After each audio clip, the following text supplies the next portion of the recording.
Hey, my name is Ethan. I'm 30 years old. I'm a personal trainer. And 3 months ago, on a hiking trail an hour outside the city, a married woman twisted her ankle, looked up at me with tears in her eyes, and whispered, "Don't leave me."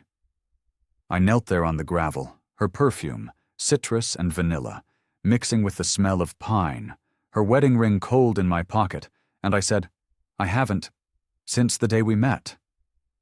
She was 44, a lawyer, wealthy, untouchable, and for 6 weeks I'd been showing up at 6 a.m. just to see her smile. If you're watching this right now, tell me where you're from in the comments, because I still don't know if what we did was wrong. I drove up to the security gate at Rosewood Estates on a Tuesday afternoon, and the guard looked at my car like it might leak oil on his perfect pavement. He checked his clipboard twice, made me wait while he called someone. Then he handed me a visitor's badge through a gap in his window that was barely wide enough for my hand. "Stay in the vendor parking," he said, "and we hear everything that happens in there." I didn't know what that meant yet. Inside, the residence gym looked like something from a magazine. Chrome machines that probably cost more than my rent. Women in matching Lululemon sets. Nobody sweating too hard. I was there for a wellness open house. The HOA wanted to show off their new holistic health initiative, or whatever. I was the prop. The young trainer they hired to make it look legit. I stood by a table of resistance bands, trying not to touch anything expensive. That's when I saw her. Dr. Charles Harris walked in first. Tall black man in a polo shirt that probably cost $200. He had that doctor posture, the kind that says, "I've saved lives today, what have you done?" Behind him, half a step back, was his wife. Dr. Monique Harris. She was 44, I'd learn later, but standing there in the fluorescent light, she looked tired. Not old, just tired in a way that made me want to pull out a chair for her. She wore a cream-colored blouse and dark jeans that fit like they'd been tailored. Her natural hair was pulled back neat. No flashy jewelry except her wedding ring and small diamond studs. Beautiful in that way that sneaks up on you. Like you don't notice it all at once, but then you can't stop noticing. Charles was talking to the HOA coordinator, listing off Monique's fitness metrics like she was a project. "She's been at 140/85 lately. Needs to get her steps up. I've been tracking her macros." Monique stood there with this small, perfect smile, the kind you wear when you've practiced it 10,000 times. Then she stepped onto a scale someone had set up for demonstrations. Her heel caught the edge. She stumbled just slightly. I moved without thinking. Offered my arm. She looked at my hand for a second. Then at me. Then she said, "I'm fine, thank you," in this voice that was softer than I expected, but she smiled. A real one this time, just for a second. And I caught a scent that would mess me up for months. Citrus and vanilla and something else I couldn't name. The open house ended around 6. People filtered out to their big houses. I was packing up my demo weights when I heard heels on the gym floor behind me. "Excuse me," I turned. It was her. Alone this time. "Do you take early morning clients?" she asked. "Like, very early?" "How early?" 6 a.m. I should have said no. I should have told her I was already stretched thin with 3 part-time gigs.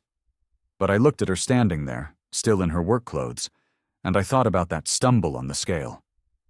The way her husband talked about her blood pressure like it was a stock ticker. "Yeah," I said. "I can do 6. We scheduled her first session for the following Monday. As she walked away, her heels clicked across the polished floor, and that citrus vanilla scent hung in the empty gym long after the door closed behind her. The first Monday, I got there at 5:45, parked in the vendor lot, checked my cheap digital watch 3 times. I expected her to be late. Rich people are always late. At exactly 6 a.m., her car pulled into the lot. a sleek black sedan that probably cost more than I'd made in the past 2 years. She got out wearing a designer tracksuit, Bluetooth in her ear, still on a work call. She held up one finger to me, the universal sign for 1 minute. I set up mats and dumbbells while she finished negotiating something about depositions and filing deadlines. When she finally ended the call, she pulled the earbud out and said, "I'm sorry, it's chaos this week." "No problem." She looked at me with these dark brown eyes that seemed like they were deciding whether to trust me. Then she said, "Can you work with a woman who's not 25 anymore?" "I work with people who show up," I said. "That's all that matters." Something in her shoulders relaxed. We started with a basic fitness assessment. Planks, squats, stretches. She was competitive, pushed harder than most clients would on day one. But I saw her wince when she bent her right knee. Between sets, she checked her phone constantly. Work emails, not texts from her husband asking how she was doing. Just work. At one point, a neighbor passed by the window walking a small white dog. The woman waved. Monique waved back with that same practiced smile. When the session ended, she wiped sweat from her forehead with a monogrammed towel and said, "Thank you. This was good." Then her phone rang. She answered it on the first ring, already walking toward the door. I stayed behind to clean up. That citrus vanilla scent lingered in the air. I stood there like an idiot, just breathing it in, before I finally locked up and left. Over the next 6 weeks, Monique showed up every Monday, Wednesday, and Friday at 6 a.m. Never late, never missed a session. Some mornings she'd arrive after a night of 3 hours sleep, and I could see it in her eyes. Other mornings she'd come in wired on coffee, talking fast about a case or a board meeting, but she always pushed herself, always tried. We developed a rhythm. She'd vent in small pieces while we worked. I'd listen, adjust the workout so she didn't hurt herself trying to prove something. She told me about her daughter, Jade, away at college, about the stress of partner track deadlines, about Charles insisting she prioritize her heart health by hitting 10,000 steps a day. I told her about growing up working class, about washing dishes in restaurant kitchens before I got my trainer certification, about my roommate Lena, who worked 3 jobs and still barely made rent. Monique listened to those stories like they mattered. That neighbor with the dog, Rachel, started walking past the gym more often, always glancing in, always smiling and waving. One morning, Monique stayed a few minutes after our session ended. She just sat on the mat, staring at the ceiling, catching her breath. "What was your life like before this?" she asked. I told her about double shifts, about falling asleep on the bus, about the first time I ever flew on a plane, which was never. She looked at me for a long moment. Then she said, "You must sleep well after days like that." "Sometimes better when I know I helped someone." She stood up slowly, walked to the door, stopped, almost said something. Didn't, just asked, "See you Monday?" I nodded. After she left, I sat there staring at her name highlighted in my schedule app like it was the only appointment that mattered. The following Monday, she was 10 minutes late. I'd already started warming up on my own, worried she might cancel. When she finally walked in, she was flustered, phone buzzing non-stop in her hand. "I'm sorry," she said. "Charles and we had a thing this morning." She tried to make it sound light, but I heard the strain underneath. During squats, her phone rang. FaceTime, her daughter. Monique's whole face changed, softened, lit up. I stepped away to give them privacy, but I heard Jade's voice through the speaker, warm and teasing. "Mom, are you actually working out? Or just working late in gym clothes?" Monique laughed. A real laugh, the first one I'd heard from her. After the call ended, she said, "Jade worries I push myself too hard." "Do you?" She didn't answer. "Mid-session," Charles texted. I saw it flash on her Apple Watch. Not, "How are you feeling?" or "Love you." Just a reminder to hit her step count. I pretended not to notice. At the end, I helped her stretch. My hands on her calves, her shoulders. Professional. Careful.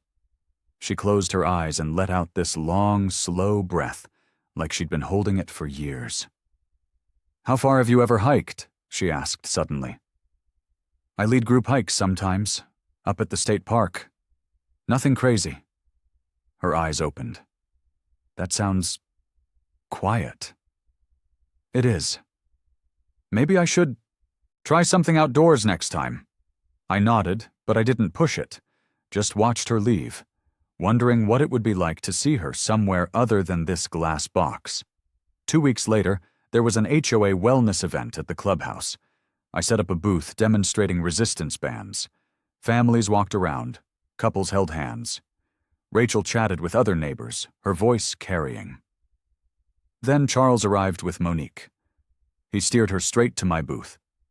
In front of a small crowd, he announced they'd decided to take their physical health to the next level as a couple. Everyone clapped politely. Charles suggested I design a joint program for them, maybe even a hiking goal. "Something that'll really challenge us," he said. "Get those endurance metrics up." Monique stood slightly behind him, silent. I said I could research some trails. Charles loved that idea. Started talking about GPS watches and heart rate zones. Monique just looked at me over their clasped hands when Charles shook mine. Her eyes said "I'm sorry" and "please help me" at the same time. Later, after the event, I scrolled through trail options on my phone. I tried to picture both of them on the hike, but I kept seeing just her. The next training session, I mentioned I'd found a good trail, moderate difficulty, safe paths, good views. Monique's face did something complicated. "Charles asked you to set that up, didn't he?" "Yeah," she sighed. "He books things to look engaged, then he cancels last minute." I didn't know what to say to that. We settled on a Saturday 2 weeks out. She said she'd get it on Charles's calendar. That night, Lena pushed me to charge extra for the specialized outing. We needed the money, but something felt wrong about upcharging them, upcharging her. My phone buzzed around 11 p.m., a text from Monique, just a confirmation, the date, the time, and a tiny hiking boot emoji. I stared at that emoji for probably 5 full minutes before typing back a professional confirmation. My hand shook like it was anything but professional. The week before, the hike moved in slow motion. Monday session. Monique seemed distracted. Mentioned Charles had a conference coming up. Joked that he probably wouldn't survive a trail with no cell service. Wednesday. She came in wearing older sneakers, asked if they'd be okay for dirt instead of treadmills. I suggested sturdier boots, but I told her we'd pace it slow. Rachel walked in to refill her water bottle right then, commented on how religiously Monique trained with me. Monique laughed it off, but color rose in her cheeks.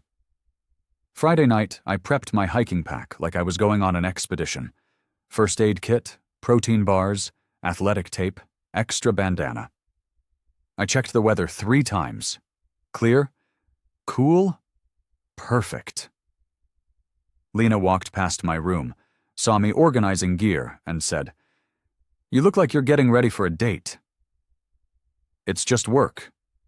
"Right." I set my alarm. Checked Monique's text, thread one more time. Then Charles's name appeared in the group chat. "Looking forward to tomorrow. Might be tight with my schedule, but I'll make it work."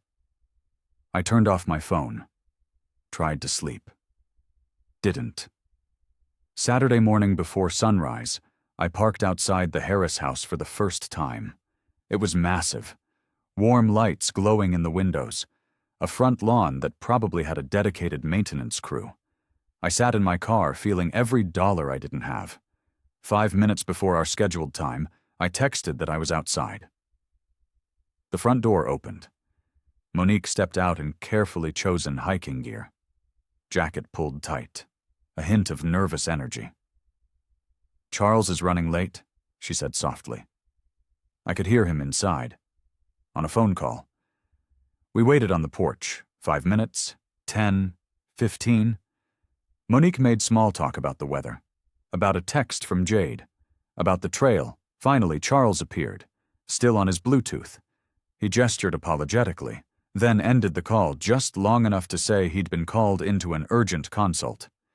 He suggested Ethan take Monique alone, asked me to send progress pictures, kissed her on the cheek in a quick, practiced way. Then he was gone. Monique stood there frozen, somewhere between relieved and disappointed. On the way to my car, she paused, slid her wedding ring off her finger.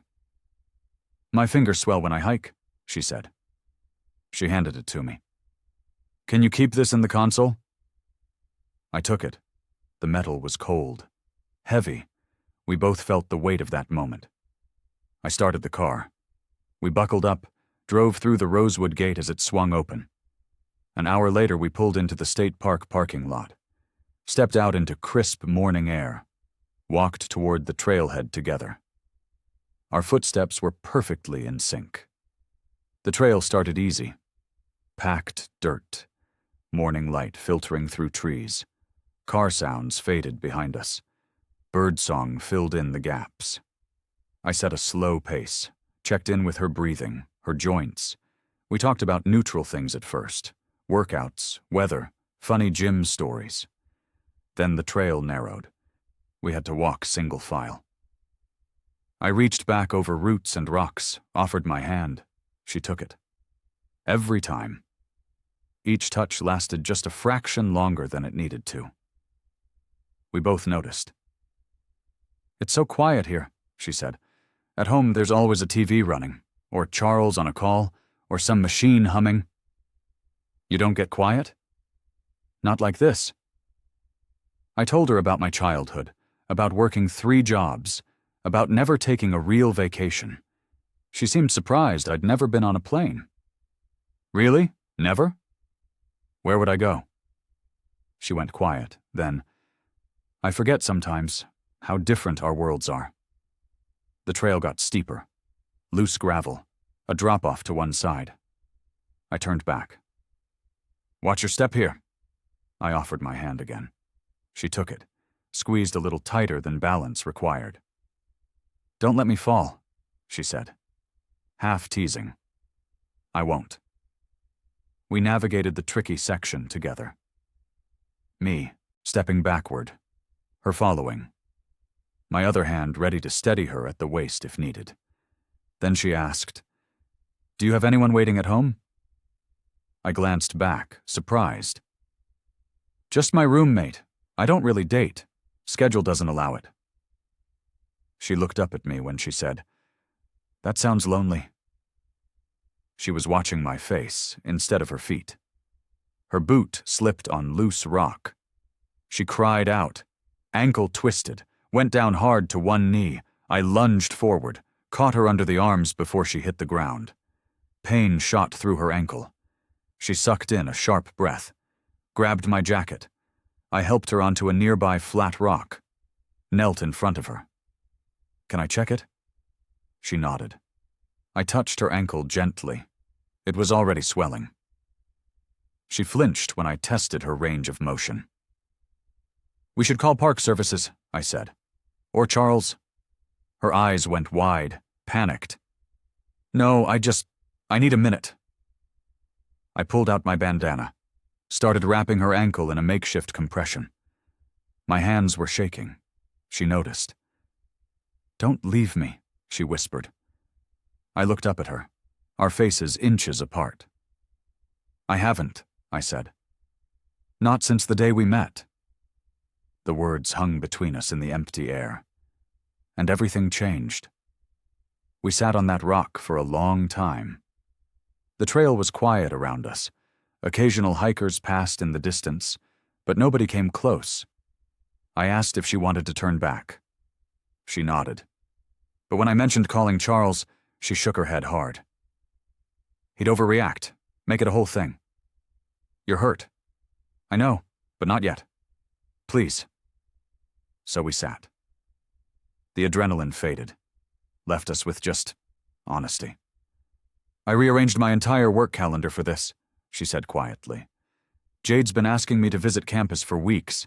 I have 3 depositions I should be prepping for, but I cleared today because... She trailed off. Because I wanted one day where I wasn't Dr. Harris, or someone's mom, or the wife who needs her blood pressure managed, just Monique. I didn't know what to say to that. She looked at me. Charles booked this hike to look good. He almost canceled twice. Did you know that? I shook my head. He treats everything like a project, including me. I wrapped the bandana tighter around her ankle. I restructured my whole roster around your 6 a.m. sessions, turned down other clients who wanted those time slots. Why? Because you were the only one who actually showed up, who tried. She laughed softly, sadly. You're the only person who notices when I'm tired. We traded small stories then. Her first job out of law school, working 80-hour weeks. My first job washing dishes, getting yelled at in 2 languages. Jade's childhood fear of thunderstorms. My sister's fear of the dark. The kind of details you only share when you've stopped pretending. The sun shifted. We'd been sitting longer than I realized. She tried to stand, winced hard when weight hit her ankle. I crouched in front of her, offered my back. What are you doing? Piggyback. It'll be easier on the steep parts. She hesitated, then carefully slid onto my back, arms around my shoulders, cheek near my neck. I stood with her weight and took the first careful steps back toward the trailhead. The gravel crunched loud under my boots. Every sound felt amplified. Her breath was warm against my skin. I moved slowly down the steeper section. Monique held on tight. We joked to cut the tension. This counts as resistance training, right? She said. Extra charge for piggyback services. She laughed against my shoulder. At a flatter area with a scenic overlook, I lowered her onto a rock to rest. Her ankle was still swollen but manageable. Charles wanted progress pictures, I said reluctantly. Right. We staged a few shots, her pretending to balance on one leg while I steadied her, then sitting, stretching her leg out while I knelt beside her, hands on her calf. Through my phone's camera, the images looked more intimate than we'd intended. I saw her face change when she looked at one. Send them anyway, she said quietly. We started back down. She leaned heavily on me now, arm around my waist for balance. That's when my phone buzzed. Charles. FaceTime. Answer, Monique whispered, eyes wide. I did, angled the camera up so I was mostly out of frame. Charles's face filled the screen. Hey, how's it going up there? Good, Monique said, voice steady. Beautiful views. You're working hard, right? Not taking it too easy? Definitely working hard. I shifted my hold to keep her balanced. The camera dipped, briefly caught my arm wrapped around her waist. Charles' eyes narrowed. Wait, is that... The signal crackled. Cut out. We stood frozen on the trail, my arm still around her, her weight still against me, phone still in my hand showing call ended. Then Monique straightened, removed my hand from her waist gently but firmly. We need to keep moving. The warmth between us from earlier disappeared. She used a tree branch as a walking stick rather than leaning on me. I went back to strictly professional language. Watch your footing. Slow steps here. Other hikers passed.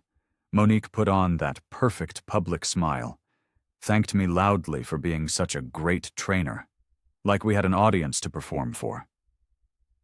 At the parking lot, I helped her into the car without meeting her eyes. The drive back was almost silent.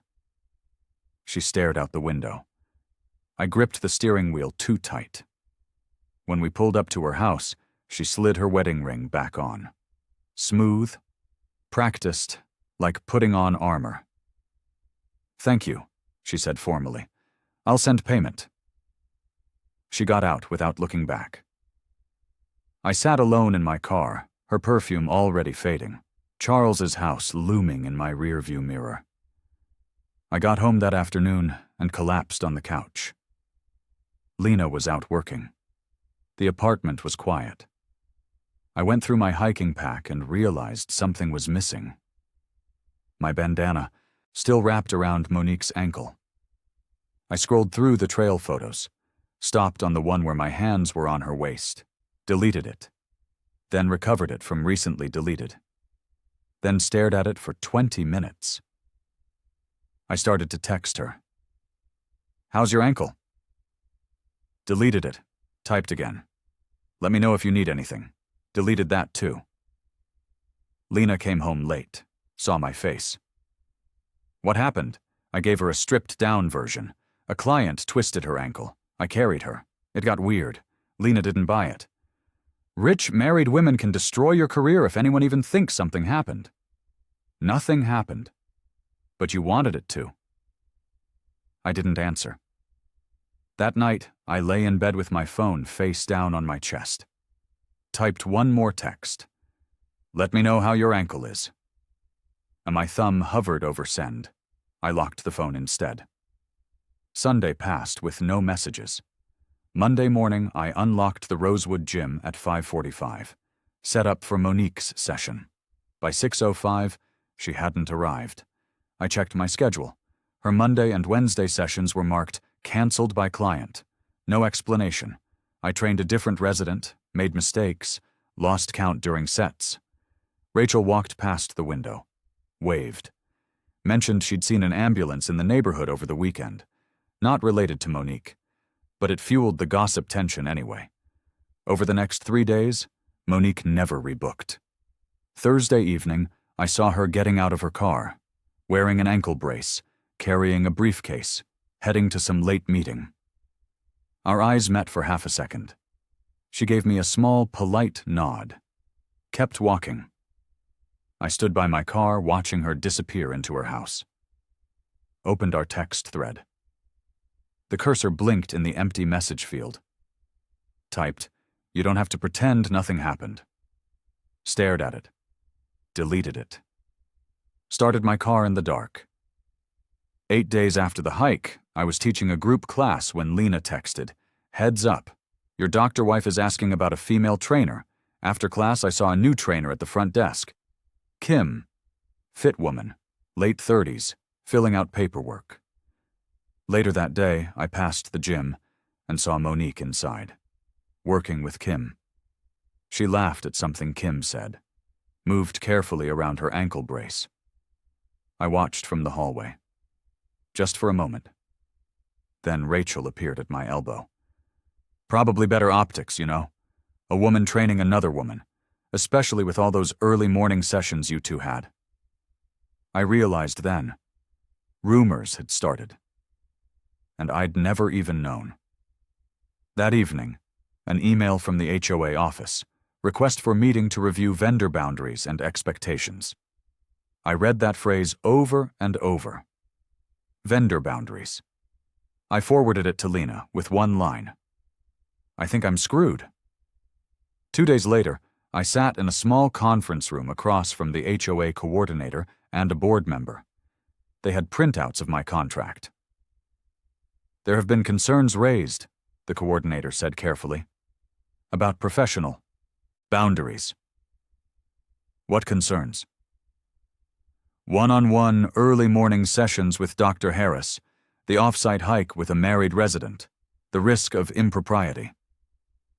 The hike was booked by her and her husband. Nothing inappropriate happened. Nevertheless, Dr. Harris's husband has requested a change in vendor. To simplify things, we're choosing not to renew your contract. "You're firing me. We'll pay you out for remaining sessions, but no new bookings." I left that meeting numb. My highest-paying clients, my primary income, gone. Lena was furious when I told her, said we should fight it. I knew we wouldn't win against a doctor on the board. That night, I opened the trail photos one last time, moved them to a hidden folder, deleted Rosewood from my favorites in the navigation app. The next 2 weeks, I finished my remaining group classes without seeing Monique up close. My last day, I passed her in the hallway. She was with Jade, who was home for a short visit. Jade was animated, holding her mother's arm. Monique looked genuinely happy. I ducked my head, kept walking. Monique did the same. After Rosewood, I took on more shifts at the cheaper gym outside the gates. Trained less wealthy, more chaotic clients. Picked up a side gig helping with hiking tours on weekends. Lena tried to set me up on a dating app. I went on one coffee date, spent the whole time thinking about the trail. One Sunday, I dumped my hiking pack on the floor and noticed the empty spot where my bandana usually sat. Still with Monique. In her house. In her life. I stood at my window, looking towards the distant hills of the state park, wondering if she ever thought about going back. 3 weeks after my last day in Rosewood, I drove to the state park alone. Parked in the same lot. Saw the same trailhead sign. Everything felt wrong without her. I walked the trail at a steady pace, reached the spot where she fell, the rock where we sat, the overlook where we took photos. At each place, I remembered specific details. Her laughter, her whispered, "Don't leave me," the way her hand shook in mine. On the way back down, I passed couples hiking, friends taking selfies, families with kids. Each group reminded me of what we never quite became. At home, I cleaned my apartment, updated my resume, sent out applications for more stable jobs, tried to make a clean break. That night, I went to bed early, left my phone on the nightstand face up for the first time in weeks, not expecting anything, but not hiding from it either. The screen stayed dark as I fell asleep. 2 nights later, around midnight, I woke up to tires crunching on gravel outside. I checked the clock. 12:17 a.m. looked out the window. A sleek car idled by the curb. The driver's door opened. Monique stepped out, wearing an ankle brace, long coat over pajama-like clothes. She looked around nervously, then up at my building. My heart slammed against my ribs. I threw on a hoodie, stepped outside. She startled when I appeared, then exhaled with relief. We both realized how exposed we were, lit windows all around us. "Can we talk somewhere less obvious?" she asked quietly. I suggested her car. A few houses down, we slid into the front seats. Doors shut softly. Dashboard lights cast a faint glow on our faces. The engine idled, radio off, just our breathing and distant highway noise. Monique gripped the steering wheel. I turned slightly toward her. Neither of us knew who should speak first. Then she reached into the center console, pulled out my bandana, neatly washed and folded. "I kept this in my nightstand," she said, "for weeks, telling myself I needed to return it, but not really wanting to." I took it. Our fingers brushed. The fabric smelled like her detergent now. The eucalyptus and pine were gone. "It reminded me of the trail," she continued. "Of a version of myself that wasn't performing all the time." I listened, stunned that she'd been thinking about it as much as I had. "Charles almost figured it out," she said. "That FaceTime angle. He asked once if the hike was too much for me, hinted about boundary issues. Then he got busy and dropped it. I'm sorry I put you at risk." "Don't. I'm not here to blame you." We danced around what we felt, using phrases like "that moment" and "how real it got." Anything but the actual words. Finally, Monique held the bandana out. I took it. The weight of it sat heavy in my hand. We both stared at it, neither ready to move on. She shifted to face me fully. "I haven't slept well since the hike," she said. "I lie next to Charles hearing gravel crunch, feeling that moment I almost fell, in a way that had nothing to do with my ankle. Monique. I switched to Kim to prove I could let you go. It didn't work." I admitted I'd replayed the rock confession 1,000 times. The "I haven't since the day we met" line, wondering if I'd crossed a line just by feeling it. We talked about the age gap, the marriage, the class difference, the cost I'd already paid. She looked exhausted, but clearer than I'd ever seen her. Then she leaned forward slowly, giving me every chance to pull away, and rested her forehead against mine. Our eyes closed. No kiss, no grabbing, just a long, silent moment of shared breath, of closeness, the most intimate thing we'd ever done. When she finally leaned back, she said, "I can't blow up my family." "I know, but I can't pretend you're just a trainer I once hired." We talked for another hour, carefully, painfully, agreed on something in between, occasional outdoor check-ins, public places, jogs in busy parks, nothing frequent, nothing at my apartment, never overnight. I'd never contact her first about anything non-logistical. She nodded, tears in her eyes, but not falling. She started the car, drove back toward my building in silence. The bandana sat in my pocket like a secret. Several weeks later, I jogged in a public park downtown. Busy, full of people. Monique arrived in simple athletic wear, baseball cap pulled low, ankle brace hidden under leggings. We greeted each other like acquaintances, fell into an easy jog around the loop. Careful distance between us. Talked about surface things, Jade's exams, Lena's promotion, my new job at the community center. Beneath it all was the understanding.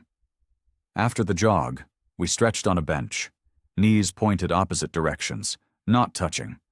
I'd secured a part-time stable job, making enough to get by. Monique had blocked off one evening a month as personal time on her calendar. Not always for seeing me, but a boundary she'd reclaimed for herself.